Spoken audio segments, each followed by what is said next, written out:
하나님의 말씀을 함께 보겠습니다. 사무엘상 26장 1절부터 25절까지입니다. 사무엘상 26장 1절에서 25절까지 말씀.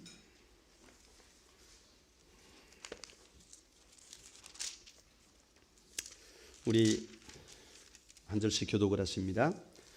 10사람이 기브아에 와서 사울에게 말하여 이르되 다윗이 광야 앞 하길라 산에 숨지 아니하였나이까 하매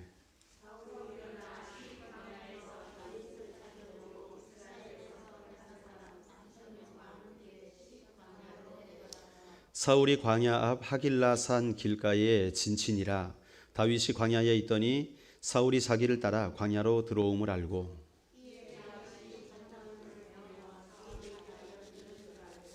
다윗이 일어나 사울이 진친 곳에 이르러 사울과 넬의 아들 군사령관 아브넬이 머무는 곳을 본즉 사울이 진영 가운데 누웠고 백성은 그를 둘러 진쳤더라.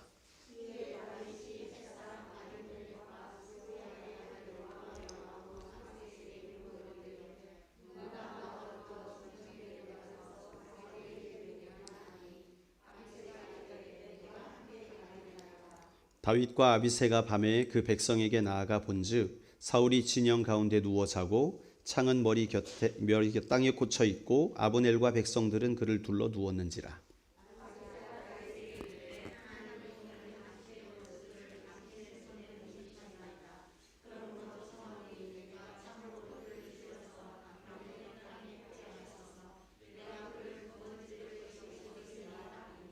다윗이 아비새에게 이르되 죽이지 말라. 누구든지 손을 들어 여호와의 기름 부음 받은 자를 치면 죄가 없겠느냐 하고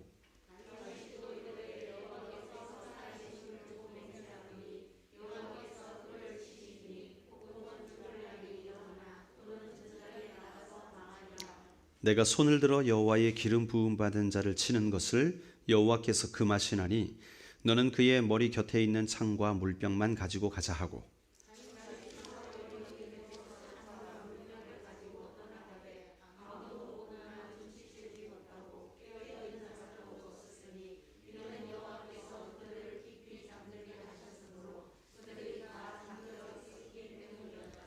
이에 다윗이 건너편으로 가서 멀리 산 꼭대기에 서니 거리가 멀더라.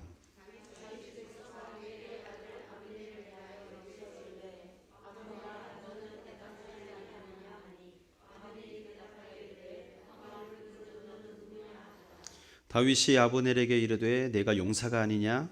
이스라엘 가운데에 너 같은 자가 누구냐? 그러한데 내가 어찌하여 내 주 왕을 보호하지 아니하느냐? 백성 가운데 한 사람이 내 주 왕을 죽이려고 들어갔었느니라.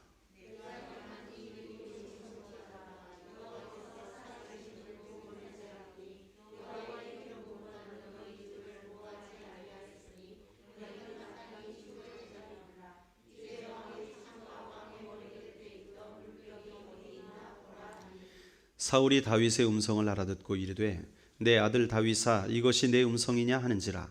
다윗이 이르되 내 주 왕이여 내 음성이니이다 하고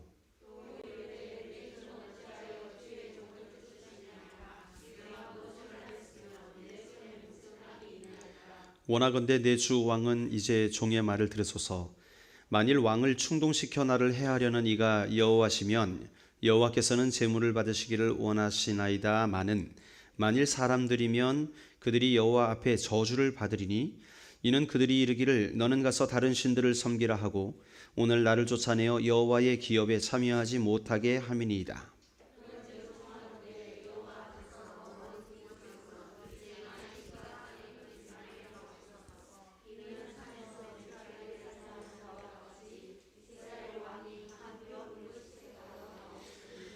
사울이 이르되 내가 범죄하였도다. 내 아들 다윗아 돌아오라. 내가 오늘 내 생명을 귀하게 여겼은즉 내가 다시는 너를 해하려 하지 아니하리라. 내가 어리석은 일을 하였으니 대단히 잘못되었도다 하는지라.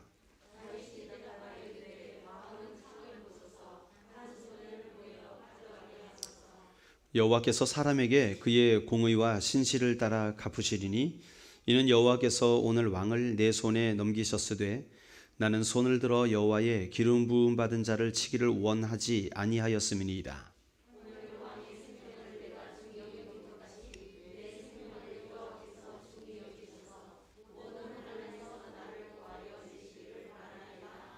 다 같이 사울이 다윗에게 이르되 내 아들 다윗아 내게 복이 있을지로다. 내가 큰 일을 행하겠고 반드시 승리를 얻으리라 하니라. 다윗은 자기 길로 가고 사울은 자기 곳으로 돌아가니라. 아멘. 기도하시겠습니다. 존귀하신 하나님 감사를 드립니다. 오늘도 주의 백성들 하나님의 전에 나와 예배하며 주님 앞에 마음을 올려드립니다. 오늘 이 시간 우리의 예배를 받으시고 또 진리의 말씀으로 우리를 인도하여 주시어서 하나님의 선하시고 기뻐하시는 그 온전하신 뜻이 우리 화평의 모든 가족들 위에 임하는 귀한 예배 되게 하여 주시옵소서. 예수님의 이름으로 기도드립니다. 아멘. 우리 옆에 분과 함께 이렇게 인사하실까요? 참 당신은 참 복되네요. 그렇게 한번 인사하시겠습니다. 예. 아유 참 복되십니다. 네, 복되십니다. 네, 우리는 복덩어리입니다. 네, 저와 여러분은 복이 철철 넘치시는 분들입니다. 여김의 법칙이 있다 그랬잖아요.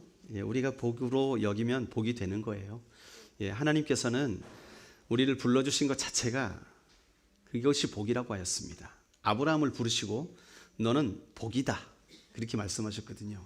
예, 우리 하나님의 백성들을 부르시고 우리를 복을 삼으셨습니다. 그러니까 여러분들이 가 있는 곳곳마다 하나님이 함께 하시고 여러분이 가는 곳곳마다 하나님의 복이 흘러가야 될 줄로 믿습니다. 우리는 그래서 신앙생활 하면서 늘 기대해요. 예수 믿으면 우리 인생이 형통할 것이다. 잘 될 것이다. 아멘 하면서 나오는데 살아가다 보면 눈이 껌뻑껌뻑할 때가 많습니다. 이게 뭐지? 아니 왜 이렇게 내가 예수 잘 믿으려고 하는데 오히려 힘든 일들이 자꾸 다가오나? 전에도 이렇게 힘든 일이 있었는데 그래서 정말 기도하면서 참 성도들에게 격려도 받으면서 함께 힘을 모아가지고 금식도 하면서 이 힘든 문제를 잘 해결해가지고 아유 할렐루야 하나님 감사합니다. 하나님이 하셨습니다. 하나님이 영광 돌립니다 하고 고백했는데 그러면 다 된 줄 알았는데 또 힘든 일이 와요. 또 어려운 일이 와요. 이거 뭔가? 이거 뭔가? 이렇게 우리가 생각할 때가 참 많이 있어요. 자, 오늘 다윗이요 여러 가지 일을 겪었습니다. 사울의 그 창을 피해서 도망가고 있지 않습니까? 그래가지고 여기 돌아다니면서 때로는 블레셋에 가가지고 가드 왕 앞에서 미친 척도 하면서 살려고, 그렇죠? 수염에 침을 질질 흘리면서 헬렐레 해가지고 아니 제가 다윗이 아니냐? 그러니까 아이고 맛이 갔네요. 그래가지고 이제 그 블레셋의 적이었지만 그 적들과 더불어 살기 위해서 미친 척까지 하고 그랬던 것이 다윗이었어요. 다윗이 사울을 피해서 이굴저굴 돌아다니면서 숨어 다니고 그 창을 피하고 칼을 피하기 위해서 돌아다니는 세월이 엄청나게 지나갑니다. 그런데 지난번에 엔게디 동굴에서 사울이 큰 볼일 보러 혼자 조용히, 원래 다윗을 죽이려고 군대를 데려왔다가 이 배가 싸 해가지고 큰 볼일 보려고 혼자 조용히 동굴에 들어갔는데 마침 그 동굴에 다윗과 그의 모든 부하들이 다 있었잖아요. 동굴 깊숙이서 사울왕이 있는 것을 보고 다윗왕이여 우리 죽입시다. 기회가 왔습니다. 하나님이 저 사울왕을 당신에게 붙여주셨네요. 드디어 때가 됐습니다. 우리 죽입시다. 그랬는데 다윗이 거절했잖아요. 절대 손대지 말라. 칼 대지 말라. 그러면서 사울왕이 옷자락만 베고 사울왕이 멀리 가게 되었을 때에 왜 나를 그렇게 헤아려 하십니까? 저는 당신을 죽일 생각이 없습니다. 보십시오. 여기 옷자락 있지 않습니까? 제가 죽이려면 죽일 수 있었는데 제가 하나님께서 당신의 생명을 나한테 붙여주셨는데도 불구하고 죽이지 않았습니다. 이런 일을 겪은 지가 이제 얼마 안 돼요. 자, 이후에 우리가 지난주에 말씀 나눴던 것처럼 나발의 일을 경험하게 되죠. 여기서 다윗이 심각한 위기를 겪습니다. 이 다윗의 위기는 어떤 위기였습니까? 이런 사울의 칼로부터 위협받는 그런 물리적인 그런 위기가 아니라 다윗 자신의 위기였어요. 여호와를 의지하던 그 다윗이 뭘 의지하게 돼요? 칼을 의지하게 되는. 그래서 잘못하면 그 칼로 인하여서 다윗이 수많은 칼로 일어섰던 자들처럼 칼로 망하게 될 수도 있는 그런 지경까지 가게 되는데, 그 사건에 누가 브레이크를 겁니까? 아비가일이란 여인이 와서 브레이크를 걸어가지고 나발의 집안을 몰살하지 않고, 안전하게 보호해 주기만 하고, 사건이 잘 마무리가 되는데, 결국 하나님께서 나발을 치셨고 그의 아내였던 아비가일이 다윗의 아내가 됩니다. 그 지혜로운 여인이 다윗의 아내가 되는 것이죠. 자, 이런 일을 다 경험하면서 다윗 마음에 드는 생각이 뭘까요? 야, 내가 큰일 날 뻔했구나. 내가 사울도 나를 위협하여서 위험한 일을 당하는 이 위협도 위협이지만, 내 자신이 하나님을 의지 안 하고 내 생각대로 하려다가 이 아비가일이 아니었으면 내가 하나님 앞에 범죄할 뻔했구나. 넘어질 뻔했구나. 야, 그렇구나. 그런 생각을 하고 있는데, 이쯤 되면은 사울이 다윗을 초청해가지고 우리 화해하자 이럴 분위기가 돼야 될 텐데, 지금 사울은 뭐를 하고 있습니까? 얼마 전에 내 아들아 막 그러면서 다윗을 축복하고 했던 그 사울이 또 군사를 데리고 또 다윗을 죽이러 옵니다. 뭘까요? 단기 기억 상실증일까요? 아니면 아마도 사울이 나이 40대 후반이 넘어가지고, 우리 40 후반 넘어가면 냉장고를 세탁기라 부르고, 첫째 아들을 둘째 아들 이름으로 부르고, 그런 현상들이 생겨나게 되는데, 그런 것 때문일까요? 저도 가끔씩 애들한테 야, 반찬 갖다 세탁기 빨리 갖다 놓아 상해 그렇게 말할 때가 있거든요. 저는 잘했다고 말했는데 나중에 보니까 거꾸로 말했더라고요. 이런 것처럼 착각에 의해서 이런 것일까요? 아니에요. 여러분, 사울의 입장에서 생각해 보십시오. 사울이 지난번의 일을 기억하잖아요. 자기를 살려줬어요. 자기는 죽이려 했는데 다윗은 자기를 살려줬어요. 그러면 그때 다윗의 고백처럼 그냥 남자라면 한번 딱 뱉은 말 지켜야 될 거 아닙니까? 남자인데, 왕인데, 남아 이런 중천금이란 말도 있는데 그건 한국에만 있었나 봅니다. 이 이스라엘 왕이었던 사울은 자기가 했던 말을 번복하고 오늘 또 다윗을 죽이려고 찾아오는데, 그 내면을 보면 비참하죠. 내가 다윗만 없으면 내 인생이 이 지경이 안 됐을 텐데, 내가 그래도 하나님께 기름 부음 받은 왕으로 이 땅에 살아가면서 내가 빠지는 것도 없고, 키도 크죠, 전쟁도 잘했죠, 과거에 하나님의 신에 감동도 됐었죠, 예언도 했었죠, 수많은 백성들에 의해서 칭송도 받았죠. 이 정도면 그래도 하나님도 나를 인정해 주실 만도 한데, 내가 좀 지각했다고, 내가 조금 서둘렀다고 하나님이 나를 버려? 그리고 다윗을 세워? 하나님이 세웠으니까 인정해야 되나? 아니야. 쟤만 없애면 돼. 쟤만 없애면 돼. 그 마음이 있는 거예요. 지금 하나님께 인정받지 못하는 것을 다윗을 제거함으로 채우려고 하는 거예요.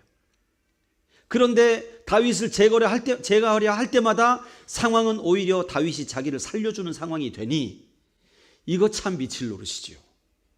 오히려 그 상황이 더 죽겠는 거예요. 아니, 우리 아들 요나단 왕위 세워주려고 아버지가 이렇게 노력하고 있는데 다윗 편만 들고, 이거 참 골치 아픈 겁니다. 사울의 마음은 그런 거죠. 안 미워해도 될 그 다윗을 미워할 수밖에 없는 이 비극적인 현실, 그렇죠? 다윗을 미워할 수밖에 없는 이 비극적인 현실 앞에 지금 자신도 괴로워하고 있는 거예요. 그래서 사울이 첩보망을 통해서 다윗이 어디 있다는 것을 들었어요. 십광야에 있다. 그래가지고 이 하길라 산지에 숨어 있다는 말이 사울에게까지 전달이 돼요. 그래서 곧바로 어떻게 합니까? 용사들을 선별해가지고 좋은 이 싸움 잘하는 3,000명을 데리고 이제 기브아를 떠나가지고, 수도를 떠나가지고 다윗이 있는 곳으로 갔습니다. 자, 다윗이 이끌고 있는 군대는 몇 명이었습니까? 600명. 600명이었거든요. 저 사울은 몇 명? 3,000명. 그러면 6, 5, 30. 5배네요. 자, 그러면 5배 많은 사울의 군사가 이길 확률이 훨씬 높죠. 예, 지금 게임이 이런 거예요.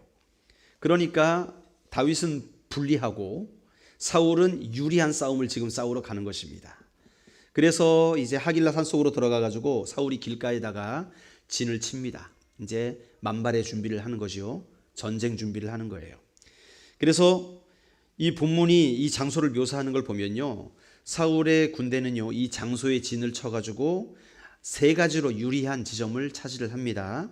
먼저 요새가 보이는, 이 요새가 제공되는 안전이 있었어요. 요새. 예. 이 사울이 진친 곳은 요새였습니다. 그리고 그 지역을 한눈에 내려다볼 수 있는 지형적인 위치가 바로 이 사울이 진친 곳이었어요. 그러니까 싸우기에 유리하겠죠? 예. 요새도 있고 높은 곳이고 하니까 아주 이 싸우기에 좋은 곳이었어요. 그리고 거기는 길가였습니다. 길가였기 때문에 군인들이 이동하기에도 좋고, 예, 신속히 이동할 수 있고. 반면에 다윗은 광야에 숨어 있었습니다. 다행히 이제 다윗도 정탐꾼을 보내가지고 사울의 군대가 왔구나 하는 걸 이제 알게 됐어요. 그래가지고 보고를 받은 다윗이 어떻게 하나 고민하다가 아비새를 데리고 이 사울 근처로 가까이 갑니다. 가지고 보니까 잠을 자고 있어요. 예, 잠을 자고 있어가지고, 아니 나를 잡으러 왔는데 불침번도 안 쓰고 다 잠을 자고 있는 거예요. 야, 이게 어떻게 된 일인가. 여러분, 군대에서 불침번이 굉장히 중요합니다. 굉장히 중요해요. 이 성경에서는 파수꾼이라 그러죠. 파수꾼. 왜 중요하겠습니까? 적들은 훤할 때, 다 알아볼 수 있을 때 쳐들어오겠습니까? 어두울 때, 못 알아볼 때 쳐들어오겠습니까? 그렇겠지요. 당연한 거 아니겠습니까? 그러니까 특별히 경계태세를 해야 될 게 밤이겠습니까? 낮이겠습니까? 밤이죠. 물론 낮에도 경계를 해야겠지만 밤에 훨씬 더 경계태세를 잘 해야 돼요. 제가 11 통신 여단이라는 곳을 나왔어요. 그 일군 사령부에 함께 붙어 있는 통신 여단입니다. 그러니까 이 전방의 모든 통신을 관할하는 그런 부대예요. 일군의 통신을 관할하는 부대인데, 이러면 군사 기밀인가요? 예, 뭐 다 압니다. 원주에 있는데 거기서 군종병을 했어요. 이등병 때 군종으로 착출이 돼가지고. 신기하죠. 저는 신학생이 아니었거든요. 그런데 이등병 때 군종으로 착출이 됩니다. 아니, 이등병 때가 아니라 이등병 달기 전에 자대 배치 받기 직전에 아예 군종병으로 착출이 됩니다. 그 부대에. 그래서 군종병은 임무가 부대원들을 위로하고 사기 진작시키는 것이 임무입니다. 제가 그래서 위로하고 사기 진작 잘합니다. 어떻게 부대원들을 위로하고 사기 진작을 하느냐. 밤에 초소를 돌면서 따뜻한 커피를 끓여가지고 그 추운 때에, 강원도 날씨는 춥거든요. 그리고 군대 영내는 더 춥습니다. 영 바깥으로 딱 나가면 따뜻해요. 근데 그 안으로 들어오면 갑자기 추워집니다. 왜 그런지 모르겠어요. 예. 그게 마음의 차이인 것 같아요. 그래가지고 군대에서 보초 쓰는 사람들이요, 전방에서는요, 일단 내복을 2개를 껴입습니다. 그리고 전투복을 입습니다. 그 다음에 방한복을 또 입습니다. 그 다음에 또 전투 야상을 또 입습니다. 안에는 깔깔이도 들었지요. 해가지고 4겹 5겹 입고 나가도요, 그래도 추워요. 달달달달달 떨고 있습니다. 1시간 반 2시간 동안 총 들고 가만히 서 있어야 되는 게 정말 괴로운 일이거든요. 그러니까 그때 그렇게 달달달달 떨고 있을 때 저쪽에서 누가 찾아오는 거예요. 손들어, 움직이면 쏜다. 이게 이제 기본 그 용어입니다. 예, 이거는 무조건 해야 되는 거예요. 손들어, 움직이면 쏜다. 그러면 암고, 개구리, 그러면 꼴뚜기. 그러면 이제 암호가 서로 통했죠. 그러면 이제 경계태세를 풀고 맞이하죠. 제가 이 커피와 자유시간 내지는 초코파이를 들고, 손들어 움직이면 쏜다, 꼴뚜기 하면은 경계태세를 풀고 저를 얼마나 환대하는지. 커피 한 잔 따라주고 초코파이 하나 주고, 주시죠. 제 기도해 드리겠습니다. 그리고 축복의 기도하고 또 따뜻 초속하고 이렇게 하면요, 너무 좋아요. 근데 가다 보면 제가 가는데 손들어 움직이면 쏜다 해야지 정상이잖아요. 근데 다 가는데 자고 있어요. 자고 있어. 두 명이 같이 자고 있어. 물론 고참은 병장은 이 후임한테 잘 서 해놓고 뒤에서 자고 있었겠죠. 그런데 앞에 있던 애도 같이 자고 있어요. 이렇게 해가지고 둘이 자고 있는 거예요. 그래가지고 어이 하면은 해가지고 깜짝 놀래요. 원래 그렇게 하면 이거 큰일 납니다. 만약에 제가 장교였으면 큰일 나는 거예요. 잘못하면 영창 갑니다. 예, 불침번 한번 잘못 쓰면 영창 가는 거예요. 굉장히 이 경계태세의 이 부대는요, 그게 굉장히 중요한 임무입니다. 가장 중요한 임무 중에 하나예요. 적이 오는지 안 오는지 보는 것. 자, 이 사울의 군대가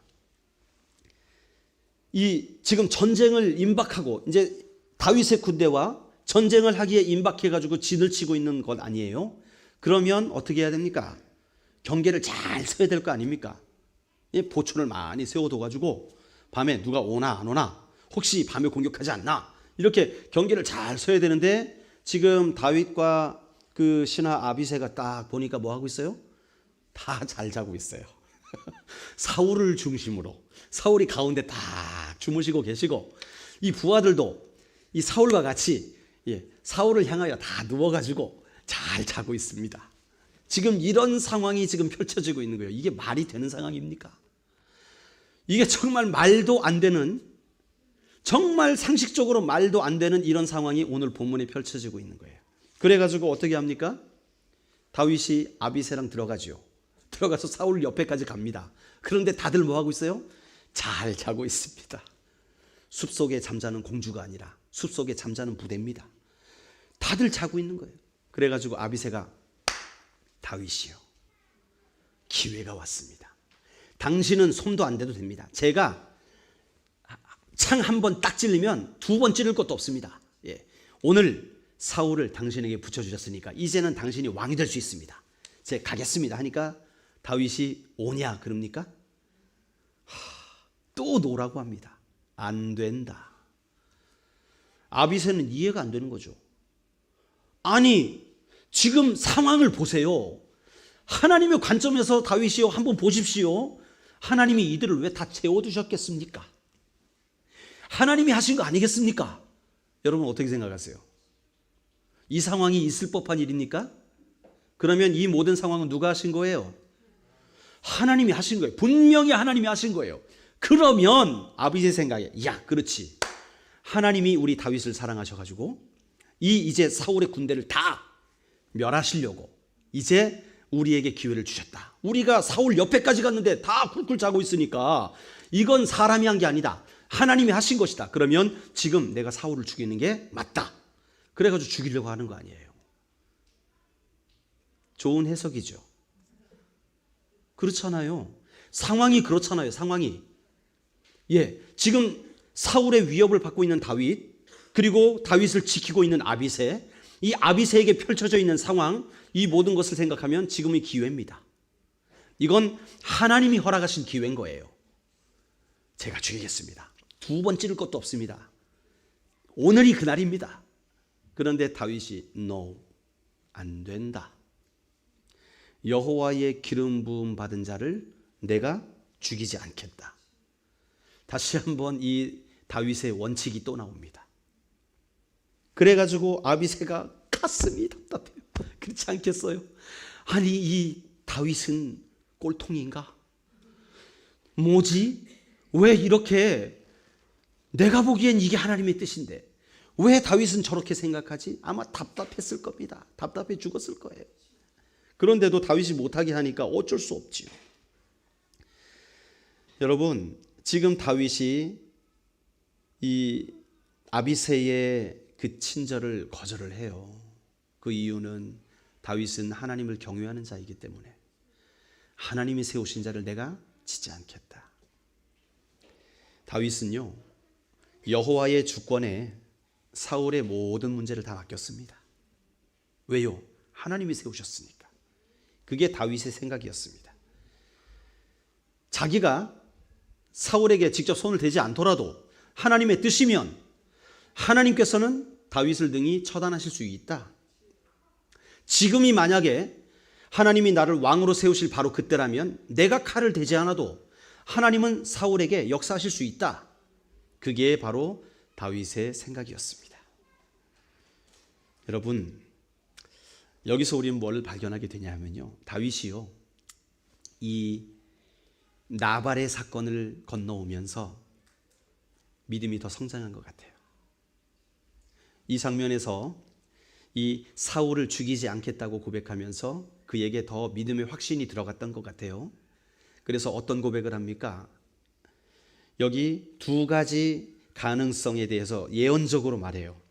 여호와께서 내가 손을 대지 않더라도 사울 왕을 제거할 것인데 질병이나 사고로 죽거나 아니면 전쟁으로라도 죽게 될 것이다. 하나님께서 그렇게 처리하실 것이기 때문에 지금 내가 칼을 댈 필요가 없다. 그렇게 말을 하는 거예요. 여러분, 하나님의 주권에 모든 것을 맡기는 이 리더십을 보이고 있는 것입니다. 여러분, 우리 교회는요, 하나님의 주권에 의해서 움직이는 교회가 되어야 할 줄로 믿습니다. 우리의 모든 성도들도 여러분의 삶이 나의 의지에 따라 움직여지고 나의 유익에 따라 움직여지지 않고 한번 하나님께 주권을 맡겨보시길 바랍니다. 내 가정의 주권, 내 앞날의 주권, 그것을 하나님께 한번 맡겨보세요. 우리 학생들 한번 내가 공부하는 것 여러분을 위해 하지 말고 주를 위해 한번 해보는 거예요. 내가 왜 공부하나? 잘 먹고 잘 살려고. 잘 먹고 잘 살면 어떻게 됩니까? 그러다 죽는 거예요. 예. 어떤 사람이요, 지하철에서 한 청년을 붙잡고 질문을 했다 그러잖아요. 어유 학생 어딜 가나? 어유 지금 바빠요. 학교 가야 돼요. 학교 왜 가나? 어유 가서 공부해야죠. 공부 왜 하나? 어유 좋은 직장 가야죠. 좋은 직장 왜 가나? 어유 좋은 직장 가야지 결혼 잘해서 애 낳고 잘 살 수 있죠. 애 낳고 잘 살아서 뭐 하나? 아니 애 키워가지고 결혼시켜가지고 은퇴해야죠. 은퇴해서 뭐 하나? 살다가 죽어야죠. 지금 이 청년은 뭐 하고 있습니까? 열심히 죽으러 가고 있습니다. 지금 그 죽음을 향해서 열심히 최선을 다해 살아가고 있는 겁니다. 여러분, 내가 나의 어떤 주권, 나의 뜻을 이루기 위해서 살아가는 것, 여러분 잠깐 생각해 보면 그것이 굉장히 큰 것 같지만 멀리 바라보면 여러분 그것은 그리 큰 문제가 아닙니다. 우리요, 이 땅에서 살아가게 될 때요, 잠시 살아가는 인생이에요. 성경은 우리 인생을 안개와 같다 그렇게 표현해요. 안개와 같다. 안개는 어떻습니까? 그럼요. 저번에 우리 인천에 결혼식이 있어서 새벽에 제가 2시 반, 3시에 출발해가지고 이제 가는데 안개가 얼마나 꼈는지, 와, 정말 고속도로에서 한 30m, 40m 앞이 잘 안 보이더라고요. 그래가지고 발발발발발 거리면서 갔는데, 그러다가 해만 딱 뜨면 어떻게 됩니까? 깨끗해져요. 사라져요. 우리 인생이 그렇다는 거예요. 잠시 있다가 사라지는 안개와 같은데 우리 인생, 그 잠시 있다가 사라지는 인생을 위해서 우리가 뭔가를 쌓아놓는다, 뭔가를 준비한다, 뭐 의미는 있을 수 있습니다. 그러나 더 큰 것을 바라보자는 것이죠. 우리는요, 하나님께서 우리에게 영원하신 나라를 준비해 놓으셨습니다. 그 나라는요, 이 땅에서 겪는 모든 아픔, 슬픔 그런 것이 없대요. 계시록에 보니까 그 땅에는 어두움도 없대요. 그 땅에는 절망도 없대요. 그런 나라를 우리 주님이 예비하러 지금 가셨거든요. 그리고 주님이 다시 오신다고 약속하셨습니다. 그렇다면 우리의 인생이 끝나는 그날 우리는 주님의 심판대 앞에 서게 될 것이고, 우리의 살아온 날들을 결산하게 되는 날이 올 것이고, 그 결산에 따라서 우리는 그 유업을 받든지 아니면 하나님께 철저히 버려져서 지옥에 가든지 결정되는 날이 있다는 거예요. 그러면 이 땅에서 우리가 무엇을 위해 살아야 될까?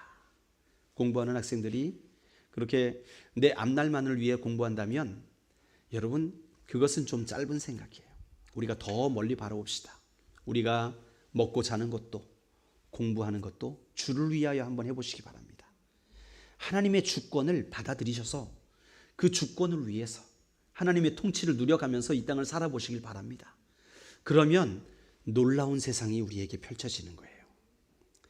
하나님의 나라를 이 땅에서 살 수 있게 돼요. 하나님의 나라를. 하나님의 나라가 뭡니까? 그렇지요. 아유, 공부를 잘하셨습니다.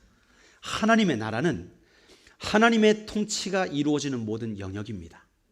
예. 괌이 미국과 뚝 떨어져서 필리핀 앞에 있음에도 불구하고 거기를 미국이라고 부르는 이유는 그 땅은 미국의 통치가 이루어지기 때문에 그런 거예요. 여러분이 이 땅 가운데, 이 죄악 많은 세상 가운데 살아가고 있지만 여러분이 이 땅에서 살아가면서 하나님을 만나서 하나님의 통치 가운데 살아가게 되면 여러분이 사는 곳이 하나님의 나라가 되는 거예요. 여러분의 가정이 하나님의 나라가 되는 거예요. 내가 공부해도 주를 위하여 하겠습니다. 내가 공부 잘해서요 하나님 영광을 위해 내가 정말 멋진 인생 살 거예요. 그러면서 공부하게 되면 내가 앉아있는 그 독서실이, 내가 앉아있는 학원이, 책상이 바로 하나님의 나라가 되는 거예요. 여러분의 나라를 자신의 나라로 만들지 마시고 하나님의 나라로 만드시길 바랍니다. 사울은요, 아직 왕에 올라가지 않았어요. 그러나 사울 왕 앞에서 지금 그는 하나님의 나라를 누리고 있습니다. 왜요? 사울을 만약에 죽여버린다? 그러면 자기 의지로 죽였다면 그건 하나님의 나라가 아니지요. 다윗은 그를 죽일 수도 있지만 오히려 죽이려는 아비새를 막고 그곳에 바로 하나님의 나라를 임하게 합니다. 아니다. 그는 하나님께서 알아서 처리할 것이다. 우리의 역할은 그게 아니다. 우리 여기서 물병과 창만 들고 나가자. 아비새에게 그렇게 명령을 해요. 바로 그곳에서 그는 하나님의 통치 아래 들어가고 있는 거예요. 그래서 이 하나님의 사람 다윗은 이렇게 종종 사람들이 이해할 수 없는 일들을 해낼 수가 있었던 것입니다. 여러분, 상식은 그를 죽이는 게 상식이에요. 그렇죠? 모든 상황이 그런 거예요. 그런데 그는 상식대로 행동하지 아니하고 하나님의 뜻대로 행동을 하였습니다. 상식 이상의 행동을 하는 것이죠. 자, 다윗이 훔쳐냈던 게 뭡니까? 물병과 창이었죠. 예, 사울의 물병과 창이었습니다. 여러분, 물은 생명을 유지하는 데 가장 중요한 요소예요. 물 없으면 못 살죠. 예, 사울의 물병을 빼앗은 것은요, 다윗이 그 사울의 생명을 쥐고 있다는 것을 상징적으로 말하고 있는 거예요. 그의 물병을 빼앗았어요. 그의 생명을 빼앗은 거예요. 그것을 다윗이 쥐고 있다는 거예요. 여러분, 창을 소유하는 게 뭡니까? 창은요, 왕의 신분을 말합니다. 왕의 신분. 그래서 지금 다윗의 이야기에서 특별히 이 창은 여러 가지 역할을 많이 해요. 특별히 사울의 창이 어떤 역할을 했습니까? 골리앗을 죽이고 사울이 불러가지고 다윗이 사울의 궁에 갔을 때 그가 수금을 탈 때 악신이 떠나갑니다. 그 다음에 이 사울이 어떻게 합니까? 창을 던져가지고 다윗을 죽이려고 하죠. 다윗이 또 블레셋 사람들을 싸워가지고 이기고 돌아와가지고 또 사울을 위해 수금을 탈 때에도 또 그를 죽이려고 창을 또 던집니다. 요나단도 그 다윗의 억울함을 호소하니까 사울이 화가 나가지고 또 뭘 던져요? 또 창을 던집니다. 하여튼 사울은요, 열만 받으면 창 던지는 사람입니다. 아마 올림픽이 열렸으면 창 던지기 1등 했을 겁니다. 이 바로 그 창이에요. 그런데 지금 오늘 다윗에게 던졌던 그 창을 이제는 누가 가지고 있어요? 다윗이 가지고 있습니다. 그 사울의 창을 다윗이 쥐고 있는 거예요. 이것은 상징적으로 이제 더 이상 사울이 공격 도구로 삼았던 그 창을 쓰지 못한다. 그러니까 더 이상 다윗을 사울이 공격하지 못한다는 사실을 상징적으로 보여주는 것입니다. 이제 상징에서 끝나지 않고 이 이후에 사울은 더 이상 다윗을 만나지 못합니다. 네. 오히려 다윗의 예언대로 블레셋과의 전쟁에 나가서 죽임을 당하게 됩니다. 여러분, 하나님이 하신 일들을 보십시오. 사울이 다윗을 죽이려고 갔는데 그날 밤 하필 하나님이 그들을 다 잠들게 하셔가지고 물병과 창을 무사히 가지고 빠져나올 수 있도록 하나님께서 하셨어요. 여러분, 이것은 하나님이 하신 것입니다. 24장에서 여러분, 동굴에 사울 왕이 볼일 보러 간 건 사울 왕이 한 걸까요? 그것도 하나님이 하신 거예요. 그러니까 다윗이 경험하고 있는 지금 이 모든 삶이 하나님이 인도하신 사건들이었어요. 거기에서 다윗은 선택할 수가 있었죠. 내가 하나님이 허락하신 이 상황 가운데 하나님의 뜻을 선택할 것인가, 내 뜻을 선택할 것인가. 다윗은 언제나 이 상황 가운데 놓였습니다. 그는 그리고 언제나 하나님의 뜻을 선택했죠. 나발의 때만 빼고. 그렇죠? 우리도 마찬가지입니다. 여러분, 우리에게 상황들이 와요. 그 상황들이 좋은 상황이면 좋겠는데 어려운 상황이 찾아올 때가 참 많이 있어요. 이 어려운 상황들이 파도처럼 막 옵니다. 그래가지고 힘들어가지고 하나님, 내 이 힘든 상황 어렵습니다. 그래가지고 감사헌금 하면 하나님께서 들어주실까? 감사헌금도 해보고, 내가 금식하면 하나님께서 들어주실까? 금식도 해보고, 사람들 앞에 기도 부탁도 해보고, 여러 가지로 도움을 구하고 해가지고 이 모든 상황을 어떻게 이겨나가는데 하나님께서 응답하셨어요. 그래가지고 이 상황을 벗어납니다. 그런데 두 번째 파도가 또 와요. 더 힘든 상황이 와요. 아는 사람이 배신을 하기도 하고, 잘 되던 것이 경기가 안 좋아가지고 나는 열심히 했는데 이런 것들 때문에 또 망하기도 하고 여러 가지 어려움이 몰려옵니다. 여러분, 이 코로나 시대에 그러한 파도를 날마다 맞는 사람들이 얼마나 많이 있습니까? 내가 열심히 함과 안 함과 상관없이 그러한 수많은 고난의 파도들이 날마다 우리에게 오게 되는데, 이거 정말 감당하기 어렵다. 그런 것들을 참 우리 많이 경험을 합니다. 그때에 우리는 선택을 할 수 있죠. 내가 이 상황에서 주님의 뜻을 구할 것인가, 아니면 내 나름대로의 이 똑똑한 지성을 굴려가지고, 이 잔머리를 굴려가지고 친구의 도움을 얻든지 대출을 하든지 아니면 자식의 이름을 걸든지 뭘 하든지 내가 이것을 모면할 것인가. 우리는 선택을 할 수 있습니다. 이런 상황들이 날마다 오는 거예요. 이렇게 고난의 상황이 반복적으로 오게 될 때 과연 우리는 다윗처럼 하나님의 뜻을 끝까지 추구할 수 있는가? 하나님께서 허락하신 그 원칙을 끝까지 지키며 갈 수 있는가? 오늘 그것을 우리에게 질문을 하고 있습니다. 한두 번은 어떻게 은혜로 이겨나가요. 그렇죠? 할렐루야, 하나님 감사합니다. 하나님이 하셨어요. 근데 또 와. 오, 주여. 그러면서 또 두 번을 넘어가요. 그런데 또 와요. 계속해서 옵니다. 여러분, 한두 번 이기는 거는 어떻게 한다고 그래도 두 번, 세 번 고난이 계속해서 찾아올 때에 이거를 나는 어떻게 해야 되느냐. 내가 과연 첫 번째, 두 번째 그랬던 것처럼 하나님을 의지하여 이걸 헤쳐나가야 되느냐? 어쩔 땐 기도 응답도 안 되던데, 어쩔 때는 정말 내가 손해도 보던데 내가 그래도 이렇게 해야 되는가? 그런 생각들이 막 찾아옵니다. 그러나 그 순간에도 너는 하나님을 의지할 수 있느냐? 지금 그 질문을 우리에게 하고 있는 겁니다. 여러분, 24장과 26장을 비교해 보세요. 거의 똑같습니다. 그렇죠? 이 굴에서 있었던 일이나 지금 다윗이 이 물과 창을 가져간 일이나 거의 비슷한 일입니다. 이 고난의 상황이 그대로 우리에게 또 찾아와요. 그럴 때에 과연 우리는 끊임없이 동일하게 신실하게 하나님의 뜻을 추구할 수 있는가? 제가 미국에 살 때 아이들과 1년에 한 번 정도는 플로리다의 해변에 놀러 갔습니다. 여름에. 저희가 사는 이제 조지아에서는 한 6시간 반 정도 남쪽으로 쭉 내려가면 멕시코만 중간에 위치한 파나마시티라고 하는 동네가 있습니다. 근데 그 파나마시티는요, 정말 해변이 아름다워요. 한국에서 제일 큰 해변이 어디죠? 광안리인가요?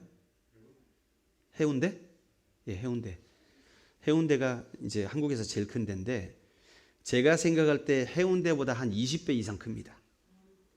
그것이 해운대는 이렇게 동그랗게 돼 있잖아요. 그냥 일직선으로. 끝이 안 보입니다. 이 모래사장 해변이 쫙 봐도 망원경으로도 봐도 끝이 잘 안 보여요. 그 정도로 그 모래 색깔은요 설탕 같아요. 하얀 설탕. 그래서 보면 설탕 뿌려놓으면 못 찾아요. 설탕이 어디 있는지. 예, 그 정도로 하얀 백사장이 끊임없이 펼쳐져 있어요. 그리고 파도도 잔잔하고 아무리 걸어가도 허리, 이 가슴 이상 잘 차지 않아요. 멀리까지 갈 수 있습니다. 완만해가지고. 그러니까 얼마나 안전합니까? 예. 그러나 바람이 불면 그래도 파도가 제법 세게 몰아칩니다. 우리 그때 한 7, 8여 년 전 됐을 때예요. 첫째 아들이 한 8살, 둘째 아들이 한 5살 됐을 때 우리 아니군요. 7살, 4살, 1살 그때군요. 예, 그때 우리 갓난아이인 막내 주희를 데리고 간 적이 있었어요. 애엄마는 주희에게 젖을 먹이고 있었고 저는 이제 그때 장모님도 계셔가지고 같이 갔었는데 둘째 아이를 데리고 이렇게 놀고 있었어요. 자, 파도가 옵니다. 그러면 얘가 4살이니까 비슷하죠? 비슷해요. 우리 예승이랑 비슷합니다. 예. 막 빨빨거리면서 파도가 탁 치면 그걸 탁 부딪히고 하는 걸 너무 좋아하는 거예요. 예, 너무 좋아하는 거예요. 파도가 탁 하다가 부딪히고 이 배로 부딪히는 거 있잖아요. 파도에. 그게 너무 좋아하는 거예요. 그러다가 어떻게 잘못 부딪히면 어떻게 됩니까? 아우르르 되는 거예요. 그리고 탁 일어나면 콧물로 이렇게 쭉 바닷물이 쭉 나오면서 하는 거죠. 아이가 코가 막 시리고 하잖아요. 그래서 아빠가 탁 잡아주면 하다가 콧물 닦아주고 괜찮지 그러면 그리고 또 나가요. 또 막 파도 치고 합니다. 그러면 제가 손을 들고 붙잡아줘서 파도를 넘을 수 있도록 이렇게 들어주고 이렇게 들어주고 하면 이 얼굴에 물이 닿지 않게 이렇게 해주면 너무 그것을 좋아하면서 파도를 막 즐기며 나가는 거예요. 여러분 우리 인생에 파도는요 계속 찾아옵니다. 그렇죠? 그런데 우리가 그 파도를 이길 능력이 없어요. 작은 파도는 이길 수 있겠죠.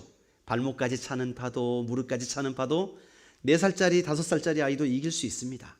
그러나 때로 그거보다 높은 파도가 오면 하는 거예요. 그때에 우리가 우리의 아버지 되신 주를 의지하면 주님이 그때마다 우리의 팔을 붙잡고 번쩍 들었다가 놔주시고 번쩍 들었다가 놔주시고 하는 거예요. 그런데 내가 할 거야 아빠 나 혼자 할 거야 그러고 하다 보면 어떻게 됩니까? 그냥 하는 거죠. 예. 여러분 우리 인생을 살아가는 법입니다.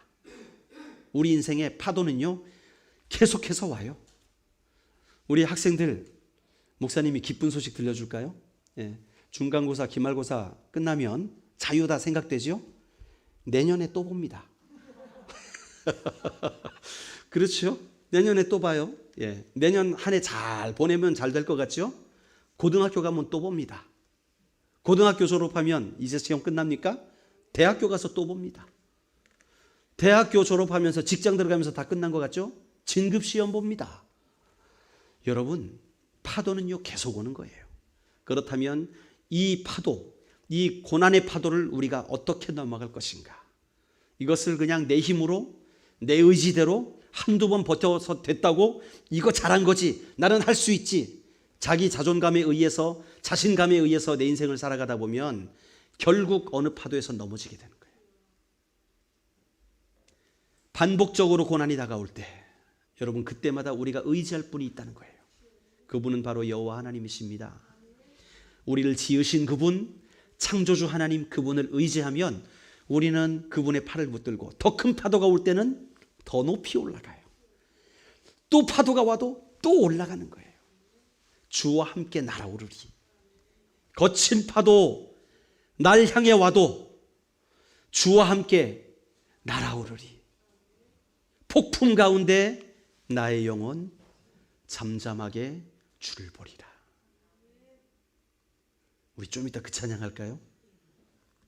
정말 우리 안에 파도가 올 때에 그 파도는요 어떤 건 우리 스스로 할 수 있는 것도 있죠.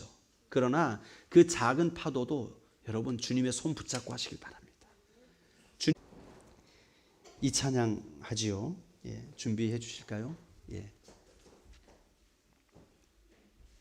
주 품에 품으소서, 능력의 팔로 덮으소서.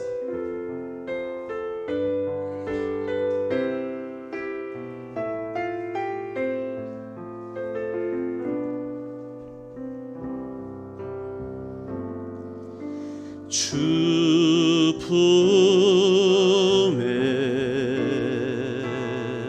품으소서,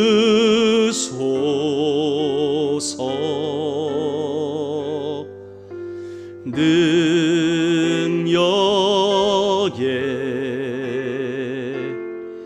발로 덮으소서. 거친 파도 날 향해 와도 주와 함께 날아오르리.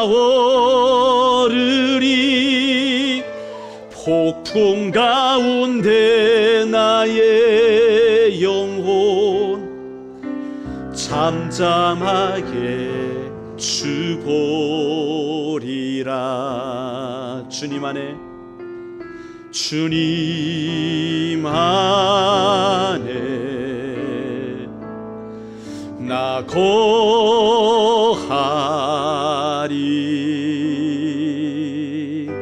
주 능력 나 잠잠히 믿네.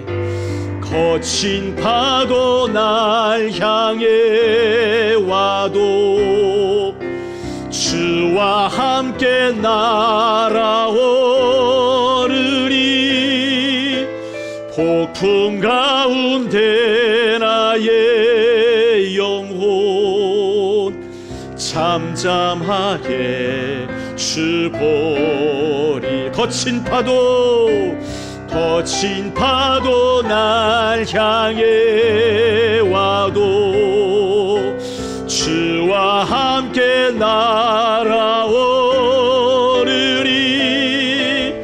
폭풍 가운데 나의 영혼 잠잠하게 주 보. 우리 함께 기도하시겠습니다. 우리 결단하며 나아갑시다. 하나님, 우리는 그렇습니다. 늘 이 파도 앞에 노출되어 있는 자들입니다. 우리 인생에 끊임없이 이 험난한 파도가 또다시 찾아옵니다. 하나님, 그럴 때마다 우리가 주님과 함께 날아오는 자 되게 하여 주시옵소서. 내 생각, 내 의지, 내 경험 의지하다 우린 망합니다. 하나님, 우리가 모든 인생의 파도 가운데, 모든 반복되는 고난 가운데 주님만을 의지하게 하여 주시옵소서.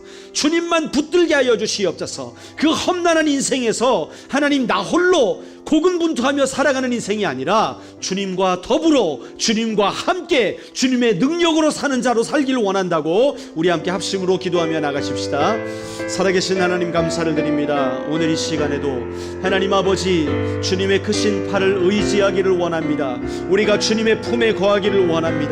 날마다 주님과 동행하며 살아가기를 원합니다. 주님 함께하여 주시옵소서. 오늘 이 시간 아버지, 우리의 인생을 주님 앞에 맡겨드립니다. 하나님이여, 정말 우리에게 다가오는 모든 파도들, 하나님이여, 정말로 겹겹이 쌓여있는 모든 고난들, 모든 문제들 다 주님 앞에 맡겨드리길 원합니다. 하나님, 우리에게 지혜를 주시고 하나님의 능력을 부어주시고 하나님의 강하신 팔로 붙들어 주시어서 하나님이여, 모든 험난한 문제 가운데, 인생의 문제 가운데 하나님과 동행함으로 날아오르는 자 되게 하여 주시옵소서. 주님의 능력으로 살아가는 자 되게 하여 주시옵소서. 하나님의 통치로 나아가는 자 되게 하여 주시옵소서. 우리의 모든 주권을 주님 앞에 올려드리오니 주님 우리를 인도하여 주시옵소서. 우리의 생각, 우리의 모든 계획 다 주님께 맡겨드리오니 주님 우리를 받아 주시옵소서.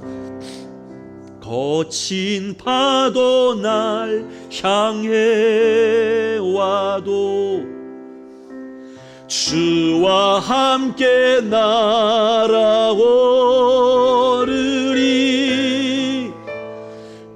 아픔 가운데 나의 영혼 잠잠하게 주 보리라.